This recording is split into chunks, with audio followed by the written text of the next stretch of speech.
Evet, merhabalar. Bugün KTM 390 Adventure yeni motosikletimle karşınızdayım. Direkt böyle lönk diye girmiş oldum. Gönül ister ki bir kırmızı örtüm olsun, çekmecemden çıkartayım. Her yeni motor aldığımda üstünü örteyim, şöyle şak diye çekeyim. İşte o merakla beklediğiniz, uykularınızın kaçtığı, acaba Emre hangi motosikleti aldı diye kulislerde konuştuğunuz konuyu böyle havalı bir şekilde çözeyim ama yeni motor. Heyecanlıyım, mutluyum. Uzun zamandır aklımda olan, istediğim, heves ettiğim bir motordu. Güzel bir geçiş motoru olacağını düşünüyorum. Çünkü bir tarz değişikliği de yaptım aynı zamanda. 250 NK'dan, Naked motosikletten bir Adventure motosiklete geçmiş oldum. Birçok şey değişti. Ama içten içe ihtiyacımın, motosiklete bakışımın daha çok böyle bir şey olduğunu hissediyordum. Bakalım, bir süreçtir bu, gösterecek zaman. Artıları, eksileri nelerdir? Bunu tartmış olacağım uzun bir vakitte. Yeni bir yolculuk olacak bu. Yeni bir macera olacak. Motorcular bekleyin. Yani şimdi motoru çok da öyle tanıtacak bir şey olduğunu düşünmüyorum. Çok ben de aşırı hakim olduğumu söyleyemem. Kullanarak, sürerek, görerek yavaş yavaş öğreniyorum. Ama işte bir Naked'dan bir Adventure motosiklete geçmenin en belirgin farklarından biri nedir? Bu ön tekerlek büyük, 19. Dişli bir lastik var. Şu gidon ve kafa birbirinden bağımsız. Kafa hep sabit. Yüksek. Bindiğimde motora, benim boyum 1.74. Motora bindiğimde şöyle oturabiliyorum. Bir sorun yaratmıyor. Zaten hafif motor. 160 kilo olması lazım. Kuru ağırlığı. Bir sorun yaratmıyor. Ama böyle geri geri gitmem gerekti falan mesela. Orada ayak uçlarıyla itmek zorunda kalıyorum. O biraz daha yorabiliyor. Ve tabii terste kalmamak lazım. Yani böyle diyelim ki terse doğru ayak basarsanız böyle yokuşta o zaman sıkıntı olabilir. Ne kadar hafif olsa da. Efendime söyleyeyim, koruma demirimi taktırdım. Bununla ilgili motoru aldığımda yoktu. Şimdi birazdan motoru aldığım günkü görüntülere gideceğiz. Sonradan taktırdım. Koruma demirini nasıl taktırdığım, nerede taktırdığım, ne kadara mal olduğu ile ilgili ayrı bir video yapacağım. Takacak farklı aksesuarlar da var. Bir radyatör koruma düşünüyorum, en acili. Tur camı şimdilik gerek yok. Yaza doğru bir tur planı yaparken olabilir. Çok da şey değil. Ben 250 NK ile 7000 kilometre gezdim. 1,5 ayda sıfırdı yani cam, malum. Şurada en azından şöyle bir camın olması da bir avantaj. Bu selenin altında disk kilidi ve etrafındaki ufak tefek şeyleri koyabilecek küçük de olsa bir yer var. Bu da NK'da hiçbir şekilde olmayan bir şeydi. Güzel motor. Memnunum. KTM'dir. Avrupa malıdır. Beni üzmeyeceğini düşünüyorum. Baktığınızda internette her türlü motorla ilgili olumsuz yorum var. Bunlara takılmıyorum. Ben bir CF motor kullanıcısıyken bunların en alasıyla tabii ki karşılaştım. Takılmıyorum. Herkesin kendi motorudur en güzel motor. Motorun varsa, bir motora biniyorsan, o motor seni bir yerden bir yere götürüyorsa o motor güzeldir. Biraz Vizontele gibi oldu. Dünyanın en güzel şehri insanın yaşadığı yerdir miydi? Yok. İnsanın memleketidir gibi bir şeydi. Burayı seversen burası dünyanın en güzel yeri. Şimdiden hayırlı olsun dilekleriniz için teşekkür ediyorum. İnşallah Allah hepinize istediğiniz motora sahip olmayı nasip eder. Bunun bir seküler versiyonunu da söyleyeyim. Umuyorum ki istediğiniz motora kavuşursunuz. Seküler basitlik güzel yani. Hani nasibeyle ya Rabbi falan gibi değil de yani umuyorum ki kavuşursunuz. Bak, basit güzel yani. Görüşürüz.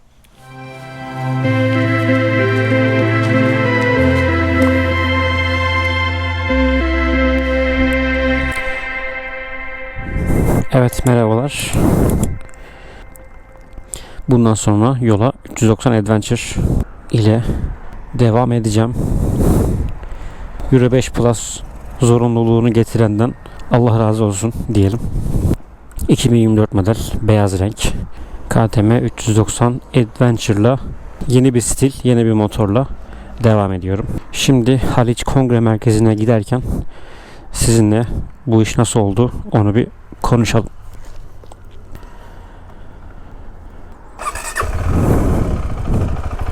Evet, gördüğünüz gibi motor da 46 kilometrede.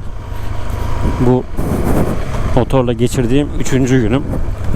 Çok böyle uzun mesafe sürme imkanım şu ana kadar olmadı. Nasıl oldu geçiş? Malum kanalda izleyenler, takip edenler biliyordur.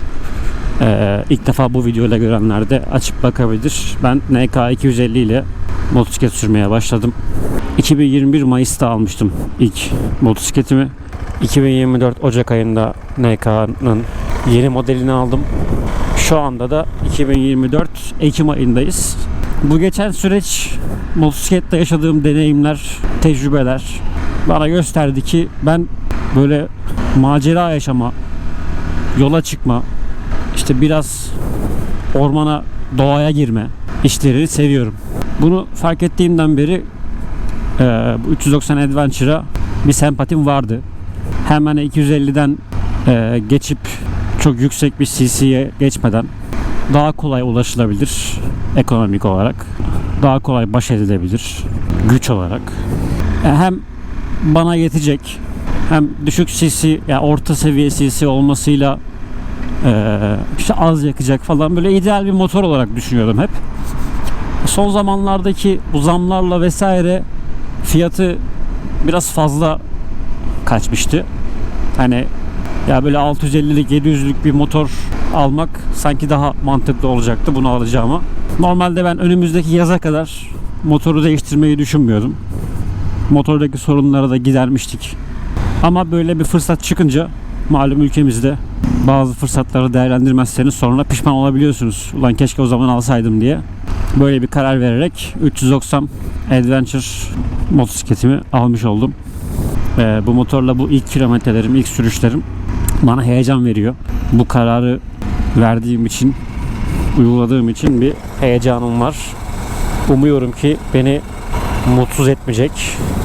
Şimdi zaten her halükarda NK'dan 250 cc'lik bir motordan KTM gibi bir Avrupa menşeli bir markaya geçmek, yüksek cc'ye geçmek her halükarda sınıf atlatıyor yani, ne olursa olsun. Ben NK'dan da böyle aşırı şikayet eden, işte Çin min deyip boklayan biri olmadım. Elimdekinin kıymetini, değerini bildim. Maksimum verimi de aldığımı düşünüyorum. Neden Adventure? Şimdi ben Mayıs'ın ortasından Haziran'ın sonuna kadar NK ile, yani hemen 1,5 ayda bir 7000 kilometre yaptım. 2200 kilometreydi ben İstanbul'dan çıkarken. Haziran sonunda İstanbul'a döndüğümde 9000 kilometre olmuştu. Baktım ki beni bu mutlu ediyor. Evet, belki bu yaz biraz ekstrem oldu yani. Her zaman bu kadar çok uzun yola çıkma, tur yapma şeyini yapamayabilirim ama bir yandan diyorum ki niye yapamayayım? Yani bahane uydurmayayım. Yapılabilir. Böyle bir motora sahip olup bunu yapma motivasyonu daha fazla sahip de olabilirim.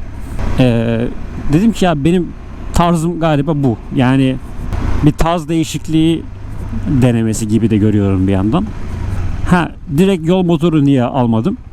Ben gerçekten böyle giderken yolda, ne bileyim, bir patika yol, bir orman içinde çok yani abartmadan böyle kolay düzeyde bir arazi yolu görünce çok hevesleniyorum yani. Ya şuralara girsem, çünkü o doğayı seviyorum, o doğada bulunmayı. Bisikletle süren biriyim, onda da aynı şekilde. Ya, orada daha çok mutlu oluyorum yani.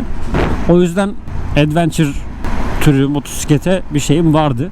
Bakacağız, deneyeceğiz. Yani belki totale baktığımızda yine motorun Adventure özelliklerinin hakkını vermeme gibi bir durumda söz konusu olabilir ama zaten izlediğim incelemelerden, yorumlardan bu motorla ilgili söylenen şu, yani amacı Adventure böyle arazi yapmak olan için yetmeyebilir. Çünkü biraz ondan biraz bundan kafasıyla yapılmış motor. Tam benlik yani. Biraz yol, biraz arazi. Şehir içinde de böyle sorun çıkartmasın bana, gideyim geleyim. Şu an hani motorun yüksekliğine vesaire bir acemilik çekmeme rağmen öyle bir sorun yaşamadım. Şu an bugün ilk defa böyle yoğun bir trafiğe gireceğim. Sen sağa mı dönüyorsun? Ne yapıyorsun? Motorun ağırlığı gerçekten az olduğu için, hafif bir motor olduğu için o yükseklikte bir sorun teşkil etmiyor. Ben navigasyonu açmadım. Biraz doğaçlama gideceğim. Ne diyor? Ali Beyköy Eyüp Sultan Sütlüce. Haliç Kongre Merkezi Sütlüce'de. Vallahi heyecanlıyım ya. Yani beklemediğim bir anda hızlıca karar verdim. Genelde böyle oluyor. İlk NK'yı ilk defa alırken de o zaman da ya daha sonra alırım falan. Hemen öyle bir şeye girmeyeyim kafasındaydım. NK'nın yeni modelini alırken de öyle bir şeyim yoktu.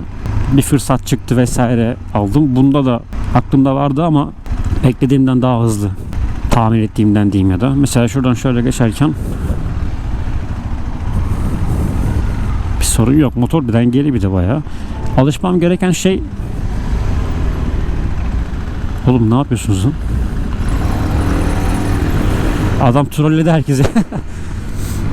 Herkes yeşil yandı sandı ya. Alışmam gereken bir şey tabi başka bir tür motosiklet kullanıyor olmanın verdiği şey. İşte kafa gidondan bağımsız. Ali Beyköy Eyüp Sultan Haliç Kongre Merkezi tamam. Şöyle bir şimdi mesela yükseklik nerede şey oluyor? İki ayağı birden koyma ihtiyacı hissettiğinde daha çok kendini belli ediyor. Tek ayak koymak her zaman daha kolay. Çok yüksek hızlara çıkmıyorum. Zaten rodajdayım.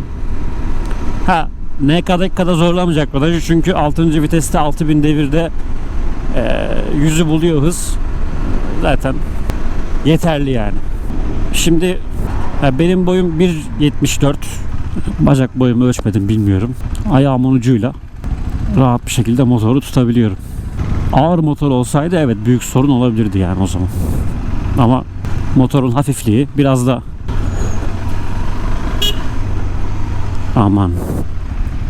biraz motora hakimiyet tecrübesi de olunca biraz daha baş edilebilir oluyor.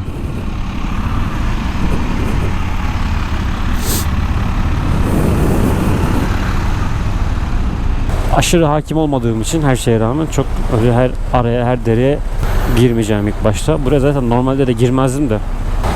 Şöyle arkaya ben bir yol vereyim.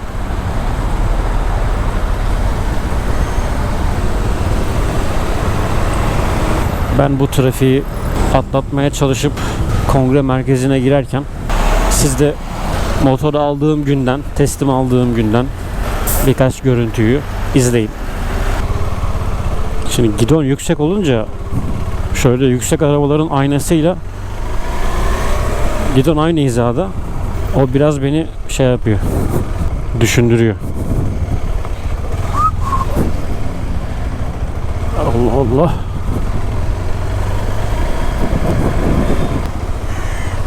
Var mı gelen? Yok.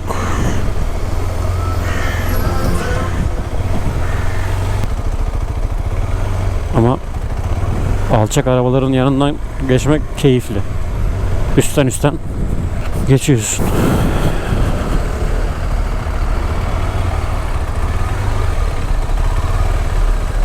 Şuradan yayamaya çıkar. Aman.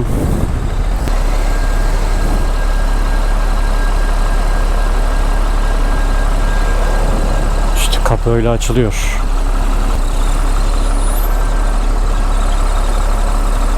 İnan yok mu? Motorlar arıyor.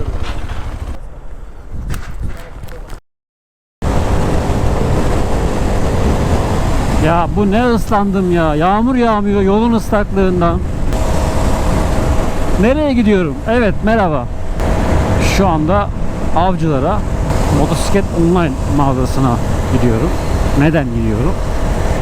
Malumunuz 2024'ün sonuna doğru motosiklet markaları çılgınca, hunharca kampanyalar yapmaya başladı.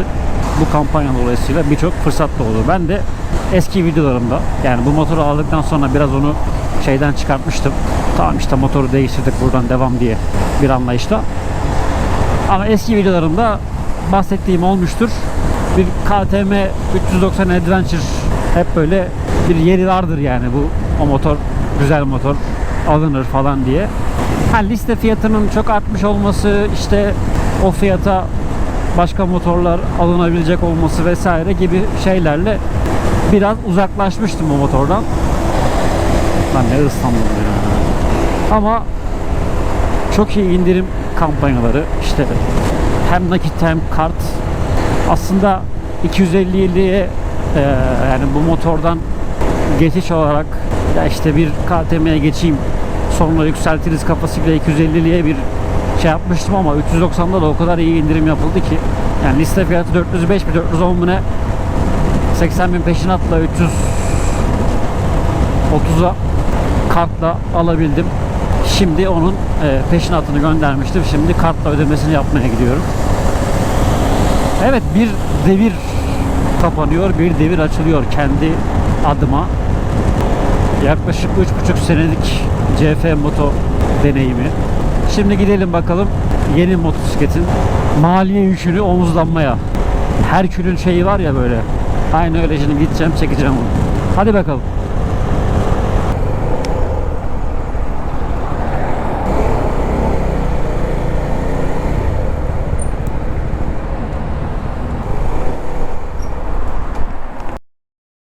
Hazırsın. KTM ile KTM almaya gitmek. KTM pardon, çok özür diliyorum bütün KTM camiasından.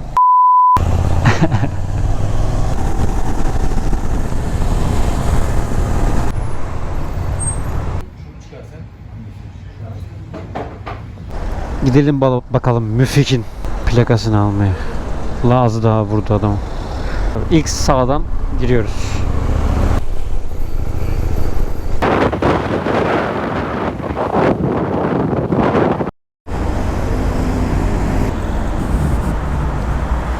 Evet, başlayalım bakalım seninle bir maceraya. Bayağı hafif. Bismillah. Yüksek.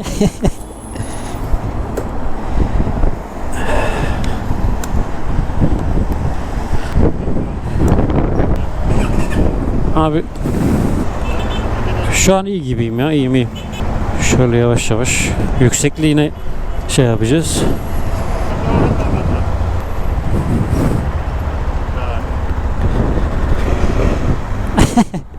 Şöyle durayım kenarda. Dörtlüğüm yok. Tabii şeye de alışmam lazım şu an. Kafadan bağımsız gidon. Aynalara bir alışmam lazım. Yalnız vitesler şakır şakır, daha taptaze tabi. İyi ya. Abi vallahi güzel hissettiriyor. Çok rahatım yani. Ama yükseğim yani. Onu çok hissettiriyor bana. Lan az daha şey gidiyordu. Aslında keseyim mi onu dedi. Neyse dedim, ben keserim onu. Rüzgardan şey yaptı. Kardeşim yola su dökmeyin ya. Burada yeni motor ıslanacak. 4,1 kilometrede çalışırdığında. Test ettiler falan dedi. Testi yapılıyor dedi. Demek ki bayağı ciddi test yapılıyor yani. Yalandan değil yani.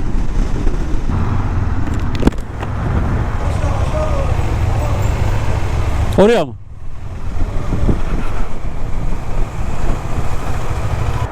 Abi fulleyeceğiz. Sağ olasın. Bismillahirrahmanirrahim. Allah razı olsun. Aman abi aman. Yok bir şey olmaz. O şey pompalarda var. Bu niye girmiyor? Girmiyor değil mi bu? Bilmiyorum ki abi. Girmiyor mu? Onda elinde kaldı ya pompa. Var mı onun şeyi? Yok, demir var abi, girmiyor. Bunu elimizde tutacağız abi. Geldim tembihde. Taşıyor mu abi, ne oluyor? Demirden sıçıyor. Bir dakika bekle abi, bir dakika bekle, geliyorum. Abi kısıkla dolduran bunu, öyle benim gibi.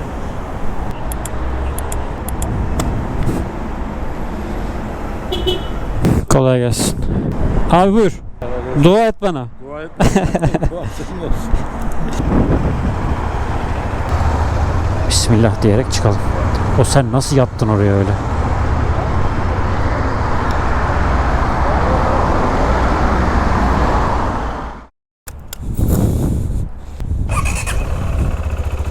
Evet. Cepler kapalı. Evet, bugünlük işlerimizi hallettik. Yağmur ihtimali vardı, yağmadı, güzel oldu. Yarın yine buradayız. Evet, izlediğiniz gibi motoru bu şekilde gittik aldık. NK ile geçen 3,5 senemin muhasebesini yaptığım bir video çektim. O da bu video yüklendiğinde zaten kanala daha önceden yüklenmiş olur. Total bir NK değerlendirmesi için benim adıma subjektif konularda merak ediyorsanız o videoya geçebilirsiniz. Yeşil ışığın herhangi bir şekilde etkilemediği insanlar. Abi sen duruyor musun? Ne abi, sola mı döneceksin?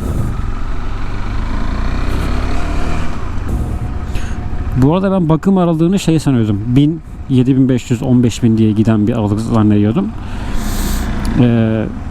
Motosiklet Online'da Tolunay Bey sağ olsun bayağı bir tecrübe aktardı. Yani motorun özelliklerini aktarıp geçme değil de hani yasal bilgilendirmekten ziyade kendisi de bir 790 Adventure kullanıcısı olarak motordaki tecrübelerini aktardı. Hani mesela dediği şeylerden biri, motor fan açtığında o ses sana çok fazla gelebilir. Çok gürültülü çalışıyor fanı. Hani motorda bir sorun yok. Merak etme dedi. Düşük devirlerde giderken böyle motorda böyle taktuk taktuk sesler gelebilir. Yani ondan da endişelenme. Dedi ki ben de hani seslerden biraz fazla paranoya yaklaşabiliyorum. Bu da NK 3,5 yıl NK kullanmanın bir getirisi. Bir şey mi oldu? Bir yerden bir şey mi akıyor? Bir şey mi düştü falan. Biraz manyak olduk yani o yüzden. Sağ olsun öyle güzel bir şey aktardı. Dedi ki bu 7500'de bir, yani 1000'den sonra, 1000 bakımından sonra, ki 1000 bakımı rodaj bakımı oluyor, bir daha 8500'e kadar bakım yaptırman gerekiyor dedi. Yani 1000, 8500, 16000 diye gidecek. Şimdi havalar biraz düzeliyor gibi. Son zamanlarda çok yağmurluydu. Zaman buldukça motorla zaman geçirmenin bir hevesi de var. Böyle sürerek rodajı dikkatli bir şekilde yapacağım inşallah. Motorun farları, led farları bayağı etkili. Ama NK'da da farlar iyiydi yani. O yüzden böyle bir hissiyatım yok. Oh be şöyle bir düzgün far kullanalım gibi bir şeyim yok. Farla ilgili yani, far üzerinde. Fardan zaten memnundum. Ha mesela 250 Adventure alma şeyim vardı. Onun farları halojendi. Bu o açıdan iyi. Yani zaten beni bunun için belki ayrı bir video yapar mıyım bilmiyorum ama fiyatlara baktığımızda aslında benim aklımda 250 Adventure almak vardı. Beni daha az zorlayacaktı. 390 Adventure'da ciddi bir kampanyaya girince tabii motosiklette bayağı bir özellik var. Yazılımsal ve donanımsal olarak dolu bir motor. 250 Adventure'la en büyük farkı da aslında o. Yani evet, CC olarak zaten farklı ama hani diyordum ki CC yükseltmesem bile artık bir daha bir markaya geçeyim, iyi bir motora geçeyim istiyordum. Ama 390 ile 250 arasındaki bu özellik farkları da beni biraz bu kararı almaya itti. Hani alayım, uzun bir süre bana gelsin. Çünkü genelde söylenen de şu, 250'yi aldıktan sonra genelde insanlar 390'a geçmeye çalışıyor. O yüzden bazı kararlar aldım ve 390'a aldım. Yoksa 250'ye gidip alacaktım yani. Ne diyor Barkın Bayoğlu? En güzel motor sürdüğüm motordur. Sahip olduğum motordur. O yüzden o kafayla devam. Yoksa baktığında 390'da kimisi diyecek ki ya bir 650'lik alıp kapatsaydın, yani niye 390 aldın? Ama her şeyin bir zamanı var. Bir şartları var vesaire. Kafa sokuyorsun. Ay senin kafanı. Lan oğlum kafa soktun, gitsene. Allah Allah. Geçiyor ama. Ne yapıyorsun? Yola çıktı öyle gidiyor 20 ile ya. Neyse, sakin. Şimdi biraz motora hakimiyetimi arttırıp Adventure özelliğini biraz keşfetmeye çalışacağım. Tabii insan çekiniyor yani. Adventure'da araziye girip motoru kırmak da istemem yani. Bakalım, belki bir eğitim zamanla neden olmasın. İstanbul'da bunun için bu arada müsait bir yer yani. Çok var aslında. Daha önceden gitmiştim. Enduro Park var. Oraya böyle grup olarak gitmiştik. Bir Enduro Cross turu atmıştık. Hani çok bir eğitim gibi değil. Böyle daha böyle bir workshop gibi yani. temel şeyleri gösteriyor.